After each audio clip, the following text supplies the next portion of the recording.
तो last part के and में हमने देखा था कि एयरलैंग टेलीपोर्टेशन पोर्ट से कहीं जा रहा था। अब आगे तो इस पार्ट की शुरुआत में एयरलैंग टेलीपोर्टेशन की मदद से जिन डायनेस्टी में आता है, लेकिन वो डायनेस्टी पूरी तरह तबाह हो चुकी थी। पर एयरलैंग को उसका रीजन समझ नहीं आता। तभी एयरलैंग को दूर एक घर में रोशनी दिखती है तो वो उसी तरफ जाने लगता है। आगे हम उसी घर को देखते हैं जहाँ वेन लुओ रहती थी। तभी चैन वहाँ पर आता है और वेन लुओ को उस लोटस फ्लावर के सारे पार्ट्स दिखाता है। तो वेन लुओ लोटस लैम्प के सभी पार्ट्स लेकर उन्हें जोड़ देती है, जिसके बाद उस लोटस लैम्प से कई सारी फीनिक्स स्पिरिट के होलोग्राम निकलने लगते हैं। तो चैन वेन लुओ से इस बारे में पूछता है। तभी वेन लुओ एयरलैंग को आवाज लगाती है क्योंकि उसे पता चल गया था कि एयरलैंग वहीं छुपके उस पर नजर रख रहा है। तो अब ये जानकर एयरलैंग बाहर आ जाता है और चैन को बताता है कि हेवन में माउंट हुआ नाम की एक माउंटेन रेंज है जहाँ कई सारे माउंटेन्स हैं, पर असलियत में वो माउंटेन्स में कई गेट्स हैं, जिनमें से एक गेट में बहुत सालों से एक फीनिक्स स्पिरिट कैद है जिससे हेवन को पावर्स मिलती है। लेकिन आज से 12 साल पहले वो फीनिक्स उस गेट से निकलने की कोशिश कर रही थी, जिससे हेवन की पावर्स बिल्कुल कम हो जाती। इसलिए तुम्हारी मॉम ने गोल्ड सनसेट केव के एक लोटस ट्रेजर की मदद से उस फीनिक्स को वहीं कैद करने की कोशिश करी, लेकिन उस फीनिक्स ने अपनी पावर से लोटस ट्रेजर को ही तोड़कर अलग अलग जगह फेंक दिया। तो ये देखकर तुम्हारी मॉम उस फीनिक्स को कैद करने के लिए खुद ही उस गेट में कूद गई और उन्होंने मुझसे उस गेट को सील करने को बोल दिया था। इसलिए ना चाहते हुए भी मुझे वो गेट सील करना पड़ा। लेकिन उस गेट को सील करने में मेरी इतनी पावर लग गई कि मेरी थर्ड आई जहाँ से मुझे पावर्स मिलती थी वही बंद हो गई। पर मुझे पता था कि मेरी बहन का एक बेटा भी है, इसलिए मैंने तुम्हें गोल्ड सनसेट केव के मास्टर को दे दिया ताकि वो तुम्हारी देखभाल कर सके। ये सुन के चैन चौंक जाता है क्योंकि उसे ये बात तो पता ही नहीं थी, बल्कि उसने तो सुना था कि उसकी मॉम ने एक ह्यूमन से शादी करी थी, इसलिए उसकी मॉम के भाई यानी एयरलैंग ने उन्हें माउंटेन में कैद कर दिया था। अब चैन एयरलैंग से पूछता है कि अगर ये बात सच है तो तुम इतने सालों में मुझसे मिलने क्यों नहीं आए, जिस पर एयरलैंग उसे बताता है कि वो इतनी पावर इस्तेमाल करने की वजह से बहुत ही वीक हो गया था। ऊपर से गोल्ड सनसेट केव के मास्टर ने उसे कहा था कि मैं तुम्हें तभी मिल सकता हूँ जब तुम बड़े हो जाओगे।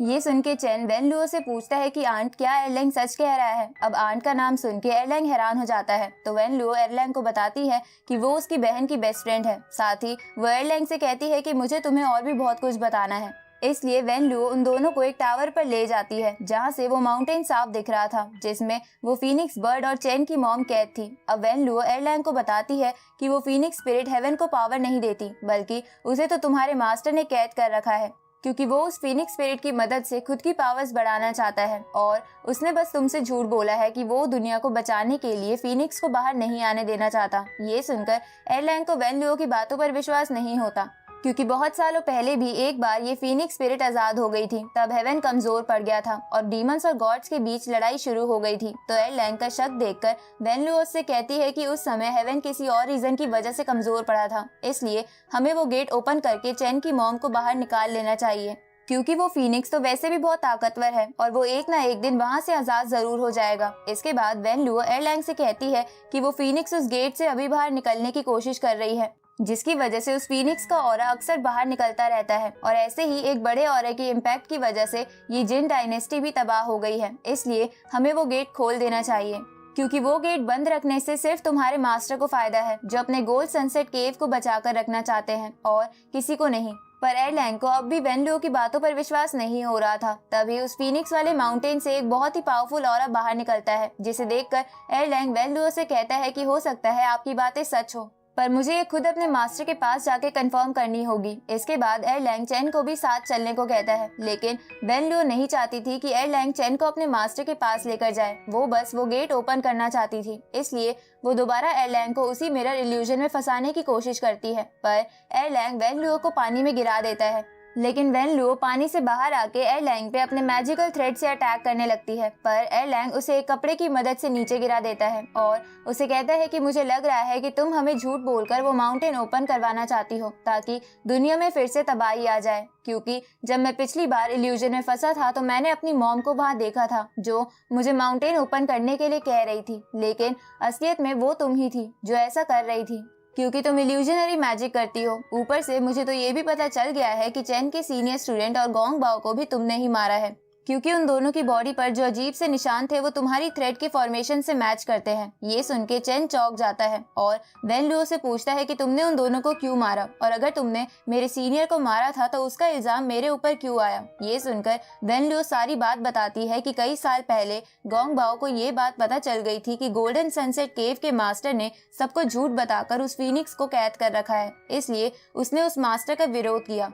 लेकिन उस मास्टर ने उसे केव से ही निकाल दिया था और उसे कई साल बाद तुम्हारी मॉम भी उस गेट के अंदर कैद हो गई, इसलिए मैंने गोंग बाओ के साथ हाथ मिला लिया था ताकि हम दोनों मिलकर उस गेट को ओपन करके तुम्हारी मॉम और उस फीनिक्स को आजाद करा सके। और इसी काम के लिए हमने तुम्हें चुना क्योंकि तुम ही उस लैम्प को इस्तेमाल कर सकते हो, इसलिए मैंने तुम्हारे बारे में और पता लगाया। और जब मुझे पता चला कि तुम्हें उस केव का एक सीनियर स्टूडेंट बहुत परेशान करता है तो मैंने मौके का इंतजार किया, और जब तुमने गुस्से में उस सीनियर पर अटैक किया तो मैंने उसे अपने एक मैजिक से कोमा में डाल दिया। पर सबको लगा कि वो मर गया है, जिसकी वजह से तुम उस केव से भाग गए। जहां हमारे प्लान के अकॉर्डिंग इसके बाद गोंग बाओ तुमसे मिला और उसने तुम्हें सब बताया कि तुम कैसे उस गेट को फिर से ओपन कर सकते हो। लेकिन जब तुम उस लाइट टावर पर लोटस लैम्प का कवर लेने गए थे तब तुम पर मो ब्रदर्स और उस मास्टर ने अटैक कर दिया था। जहां तुम तो वहां से भाग गए, पर उस मास्टर ने गोंग बाओ को बहुत ही जख्मी कर दिया था और उसे बहुत दर्द हो रहा था, इसलिए मैंने उस पर अटैक किया ताकि वो बिना तड़पे मर जाए। अब ये सब सुनकर एरलैंग अटैकिंग मोड में आ जाता है और वेन लुओ से कहता है कि कुछ भी हो पर तुम्हें ये सब नहीं करना चाहिए था। अब ये देखकर एरलैंग को रोकने के लिए चेन अपने उस धागे से लोटस लैम्प को एक्टिवेट करके अपनी गोल्डन स्पिरिट बॉडी बाहर निकाल लेता है और उससे एरलैंग पर अटैक करता है। लेकिन चेन अभी बहुत छोटा था, इसलिए वो इतनी पावर हैंडल नहीं कर पाता और बेहोश हो जाता है, जिसे देखकर वेन लुओ वहां से भाग जाती है। आगे एरलैंग चेन को लेके एक दूसरी जगह पर आ जाता है, जहां जब चेन को होश आता है तो वो देखता है कि उसके हाथ का धागा एरलैंग ने निकाल लिया है। तो चेन उससे वो धागा वापस मांगता है, तो एरलैंग उसे कहता है कि वो धागा तुम्हारा हाथ जला रहा था, इसलिए मैंने उसे निकाल दिया था। इसके बाद एरलैंग चेन को बताता है कि ये धागा उसकी मॉम ने अपने हेयर से बनाया था और उस गेट के अंदर जाने से पहले उन्होंने कहा था कि मैं ये तुम्हें दे दूं। अब एरलैंग वो धागा चेन को दे देता है और उसे कहता है कि चलो माउंट हुआ पर जाकर खुद पता लगाते हैं कि कौन सच बोल रहा है। ये सुन के चेन भी उसके साथ जाने लगता है।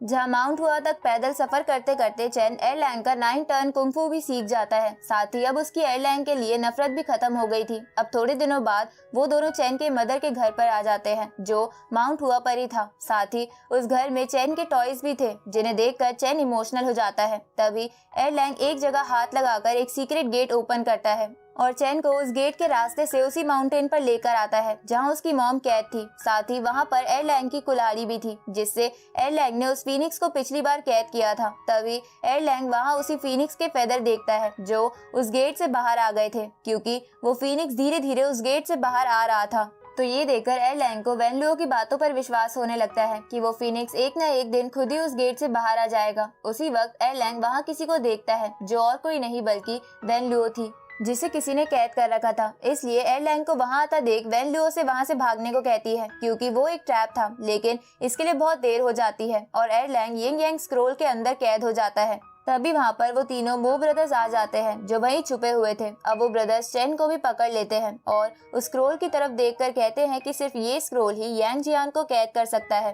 तभी वहाँ वो फोर्थ बंदा भी आ जाता है, जिसने गोंग बाओ पर स्पिरिट स्वॉर्ड से अटैक करा था। इस तरफ उस स्क्रोल के अंदर एरलैंग को अपनी मॉम के विजन्स दिखने लगते हैं, जिन्हें देखकर हमें पता चलता है कि जब एरलैंग छोटा था तब वो फीनिक्स किसी और माउंटेन गेट में बंद था, लेकिन वो वहां से निकलने की कोशिश कर रहा था। तो एरलैंग की मॉम उसकी बहन की तरह ही उस फीनिक्स को रोकने के लिए उस गेट के अंदर चली गई थी। तो एरलैंग ने अपनी मॉम को बाहर निकालने के लिए लोटस ट्रेजर का इस्तेमाल किया था, लेकिन एरलैंग को वहाँ उसकी मॉम नहीं मिली थी, क्योंकि वो मर चुकी थी। पर एरलैंग ने उस फीनिक्स को आजाद कर दिया था। इस तरफ हम उस फोर्थ बंदे को ही देखते हैं, जो कि एरलैंग का मास्टर ही था। अब वो मास्टर एरलैंग से बात करने के लिए एक चैनल ओपन करता है।